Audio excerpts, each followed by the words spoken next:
BC రిజర్వేషన్లు పెంచుతూ bill ఆమోదంపై OBC intellectual forum హర్షం వ్యక్తం చేసింది. రాహుల్ గాంధీకి కృతజ్ఞతలుగా ట్యాంక్ బండ్పై ఉన్న అంబేద్కర్ విగ్రహం వద్ద ఆయన చిత్రపటానికి ఫోరం నాయకులు పాలాభిషేకం చేశారు.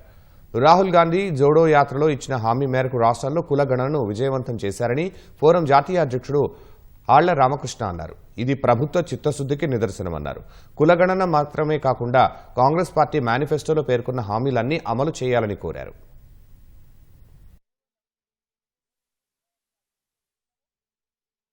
యుద్ధ ప్రాతిపదికన అసెంబ్లీలో తీర్మానం చేసి ఒక్క నెల 15 రోజుల్లో ఈ యొక్క సమగ్ర కులగణన సర్వేని విజయవంతం చేసి ఈనాడు అసెంబ్లీలో దాదాపు 42% మరి స్థానిక సంస్థల్లో రిజర్వేషన్లు ఇవ్వడానికి ఆయన పూనుకున్నారు. రాహుల్ గాంధీ గారు స్వయంగా మనకి కులగణన నియంత్రిస్తూ రోజువారీ వారు అబ్జర్వేషన్ చేస్తూ దీన్ని ఇంత సక్సెస్ చేసినందుకు భారతదేశానికి దిశానిర్దేశం చూపించినందుకు వారికి సర్వదా కృతజ్ఞతలుగా ఉంటూ వారికి ధన్యవాదాలు తెలియజేసుకుంటున్నాం.